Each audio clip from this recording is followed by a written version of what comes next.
All right then, on the show this week, India prepares for a Hindu festival that's the largest such gathering of humans anywhere on earth. TikTok inches closer to a potential ban in the US. Will Trump come to its rescue? And another Chinese spy scandal rocks the UK. All that and much more coming up on Voice of the Global South. Come January, a sea of humanity will assemble in a vast tent city in India that's bigger than the Manhattan area of New York City in search of salvation. According to Hindu mythology, gods and demons fought a war over a sacred pitcher or Kumbh containing the nectar of immortality. A few drops fell to earth at 4 different locations, one being Prayagraj. Ragini Sudhir Chaure reports on the grand spectacle that is Maha Kumbh 2025.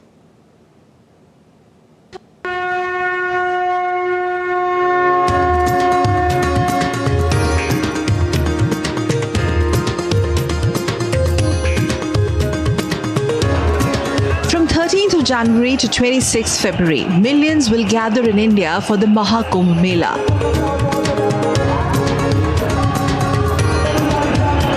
Maha Kumbh Mela is Hindi for sacred pitcher or pot festival. Anchored in Hindu mythology, it is sacred congregation that unfolds every 12 years, a spiritual odyssey that celebrates the very essence of human existence. Prayagraj in the northern Indian state of Uttar Pradesh will be the venue of the 45-day-long festival. The city is situated at the confluence of the Ganga, Yamuna and the mythical or the invisible Saraswati rivers. The Maha Kumbh Mela is the world's largest public gathering on earth. The congregation includes saints, ascetics, hermits and pilgrims from all walks of life, irrespective of caste, creed or gender. It's open to all, no invitation required. Central to the Maha Kumbh Mela experience is the ritualistic act of taking the sacred dip in the holy waters. It symbolizes spiritual purification, a symbolic cleansing of the body and soul. It is believed that bathing in the Ganga washes away one's sins and liberates one from the cycle of birth and death, which is called moksha in Sanskrit. So the festival offers a rare chance for devotees to connect with a higher purpose in the company of saints, sages and spiritual leaders. But there's more to the Maha Kumbh Mela than just a sacred bath. It is also about a quest for inner peace, a desire to connect with something greater than one's self. A global thirst for spirituality that is rooted in ancient Indian traditions. The Maha Kumbh Mela draws spiritual seekers from all over the world, including Hollywood stars, global thought leaders and influencers, yoga enthusiasts, researchers of Indian spirituality, and pilgrims from the Americas, Europe, the Indo-Pacific and West Asia, also drawn to it. 400 million people are expected to take part in the Maha Kumbh Mela in 2025. The corresponding figure for 2019 was 250 million. By the way of comparison, less than 2 million pilgrims perform Hajj every year. Clearly, the Maha Kumbh Mela has evolved into a global pilgrimage. UNESCO named Maha Kumbh as an intangible cultural heritage of humanity in 2017. The United Nations agency says that the event encapsulates the science of astronomy, astrology, spirituality, ritualistic traditions, and social and cultural customs and practices, making it extremely rich in knowledge. The Kumbh Mela is so massive that it is visible from space. The first high-resolution shot with stunning details was captured by space imaging Iconos satellite in 2001. Indian Space Agency ISRO released photographs of the Kumbh Mela in 2019. A number of other ceremonies take place during the festival, such as the traditional procession of an Akhada, which means a monastic order. The procession is called Peshwai. It moves on elephant backs, horses and chariots. There's also the ritual of the Naga sadhus taking a holy dip known as Shahi Snan or the Royal Bath. Naga sadhus are a sect of worshippers of Lord Shiva. They're known as ascetic warriors. They renounce all worldly possessions, live in caves and follow a rigorous spiritual practice. The Shahi Snan is a highlight of the Kumbh Mela. It features a grand procession of ascetics and hermits and other followers marching to the river banks.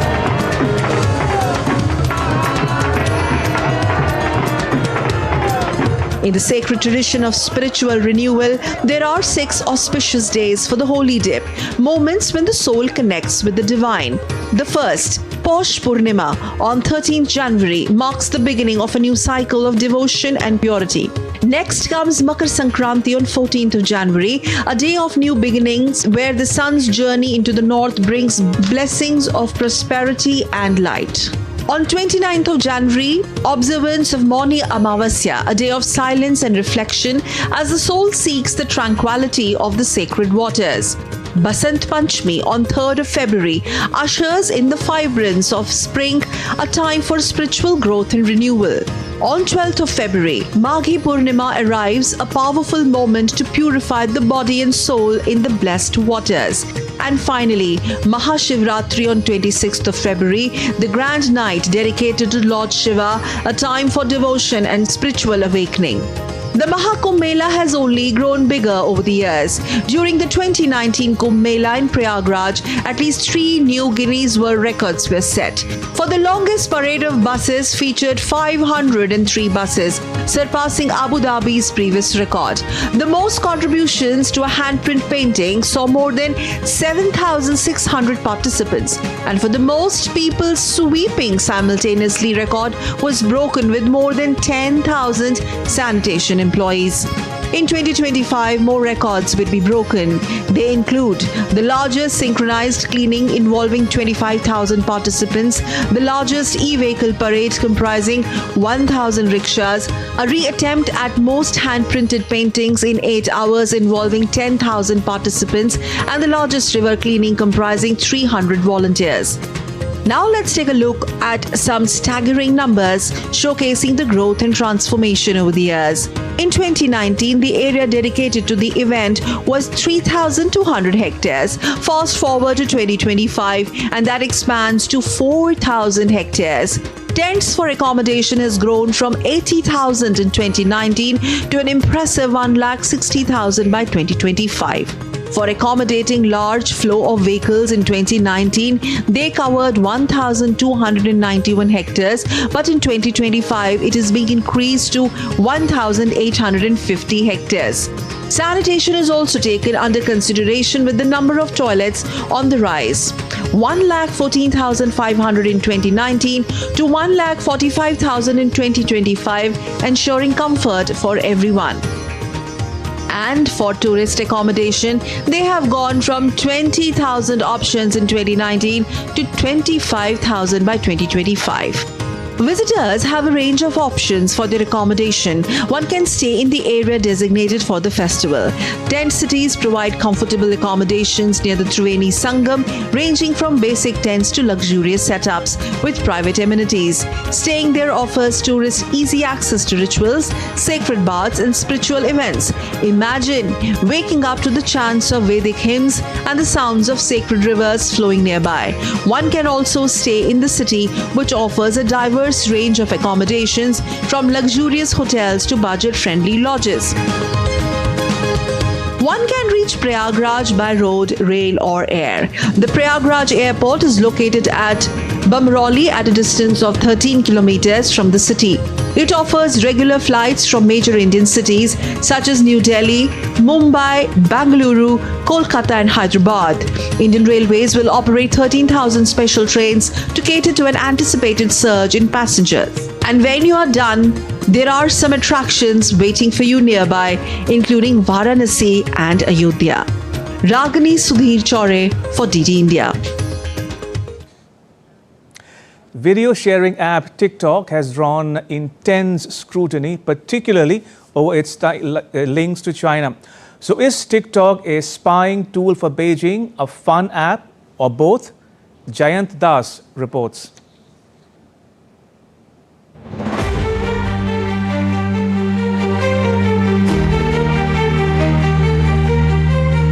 There are a lot of questions in the air regarding the Chinese social media app, but the pressing one is only this: what will Trump do? The answer will emerge only after the 20th of January. That's the date when Trump officially takes over as the US president. Trump met TikTok CEO on the 17th of December. After the meeting, his comments come as a glimmer of hope for TikTok users as well as developers. We'll take a look at TikTok. You know, I have a warm spot in my heart for TikTok because I won youth by 34 points. And there are those that say that TikTok has something to do with it. This comes as a full reversal on how Trump felt about the Chinese app during his first term in office. It was Trump himself who had sought to ban TikTok in the first place in August 2020. Although he'd raised concerns about TikTok's links to China as part of his broader anti-China agenda, some believe that what happened at one of his campaign rallies in June 2020 has got something to do with it. As per a CNN report, a coordinated effort was underway on TikTok in the days leading up to the Trump rally, encouraging people to register online for the free event and not show up. So hordes of anti-Trump campaigners registered seats for his speech but did not turn up, and rendered it a colossal failure. The prank proved successful, as the venue witnessed empty seats despite claiming to have sold 1 million tickets. However, Trump won the presidential election in 2024, and he strongly believes that TikTok might have actually helped him win. TikTok is popular with 170 million people in the United States. It remains smaller than Instagram and Facebook, but TikTok is faster growing and trends younger. No wonder then that Joe Biden joined TikTok in February of 2024, followed by Trump 4 months later.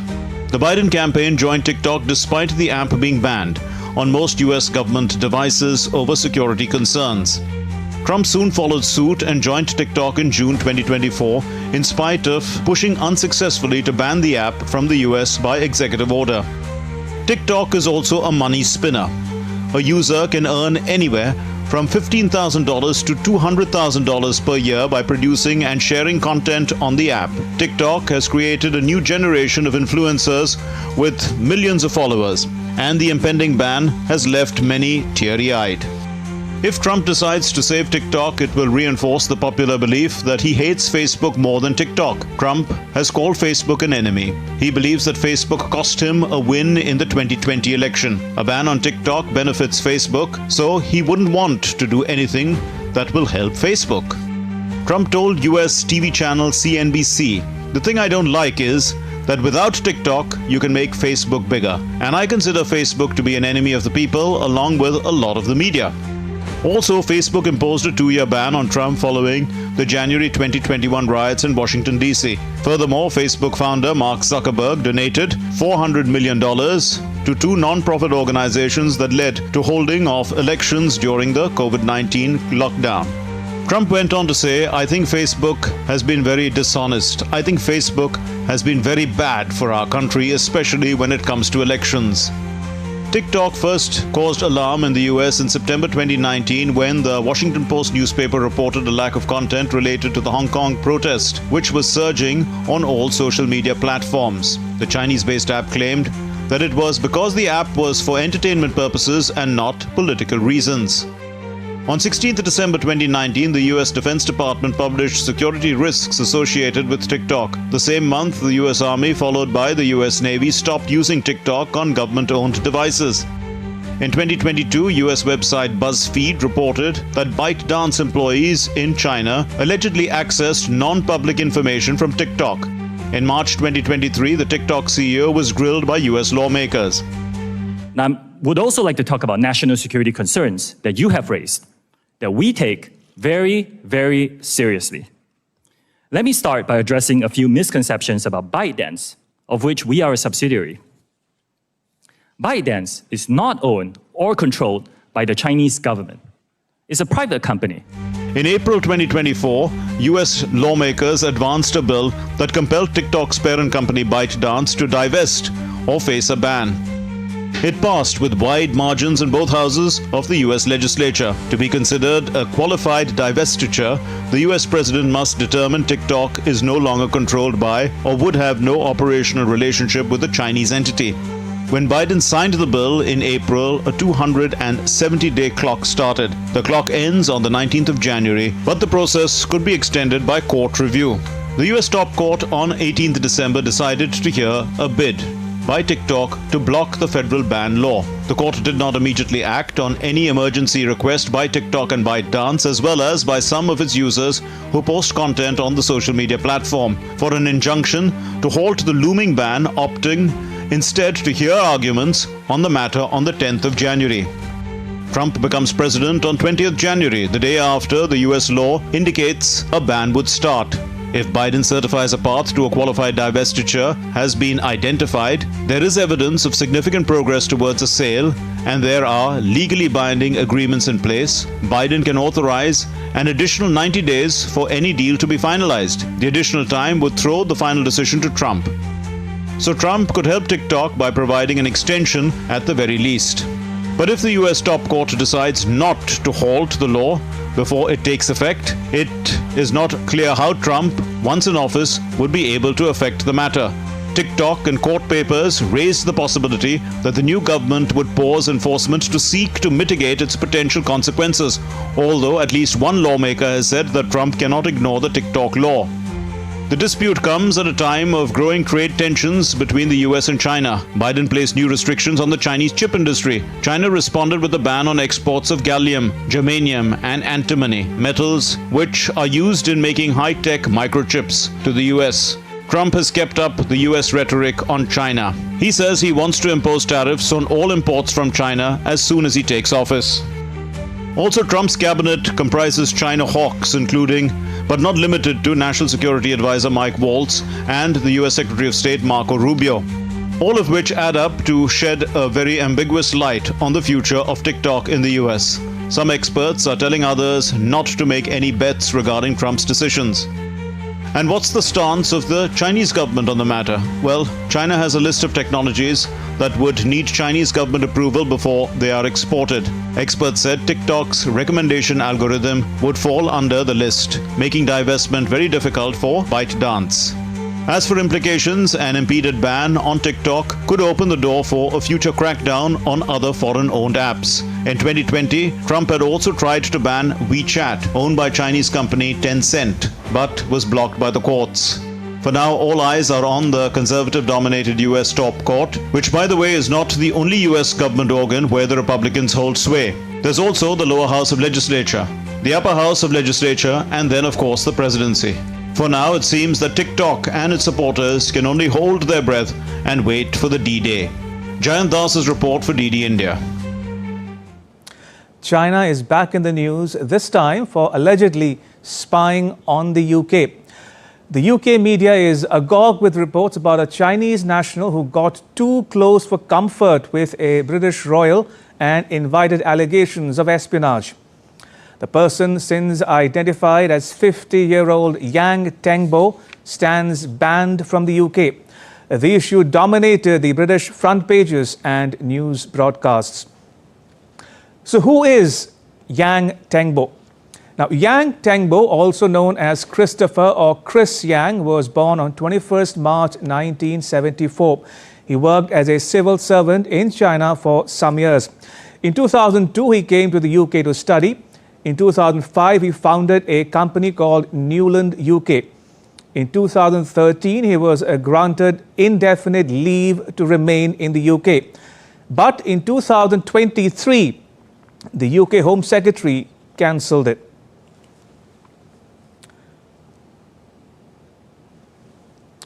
Yang's association with Prince Andrew began after the royal stepped down as a roving UK trade ambassador in 2011.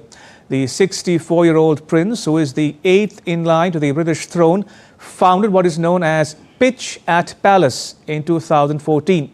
It's a platform that gathers global leaders for helping startups with resources. In October 2016, the prince launched this platform in China, and Yang was involved in organizing it, of course.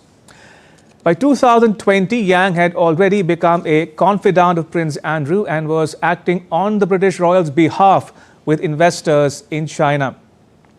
Yang is reported to have used his high-profile connections to secure invitations to Buckingham Palace and other royal residences. Now, what you should also know is that this is not the only instance of Chinese spy scandals to hit the UK.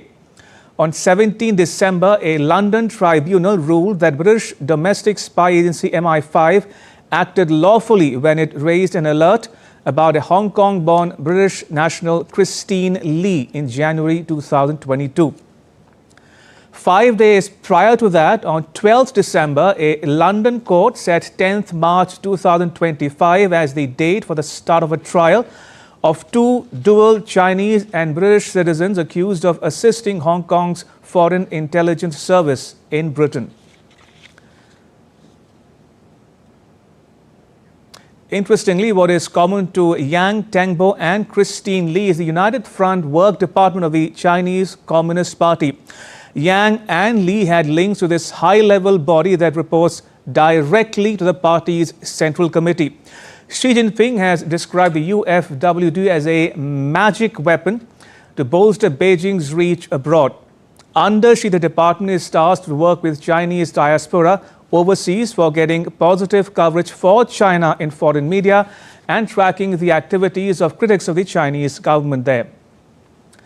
The UFWD is active on other continents too, including North America. In September 2024, Linda Sun, a former aide in the New York governor's office, was arrested and charged with allegedly acting as an undisclosed foreign agent for the Chinese government. She was reported to have met a UFWD official in 2017. In 2023, Liang Litang, a U.S. citizen who ran a Chinese restaurant in Boston, was indicted for providing information about Chinese dissidents in the area to his contacts in the UFWD. What makes these allegations of espionage that much more credible is that China passed a law in 2017 mandating Chinese nationals and companies to share information with the Chinese government, which effectively turned a Chinese national into a potential spy. Now that's some food for thought, isn't it? And with that, it's a wrap on this week's edition of Voice of the Global South. Thanks for watching. Goodbye.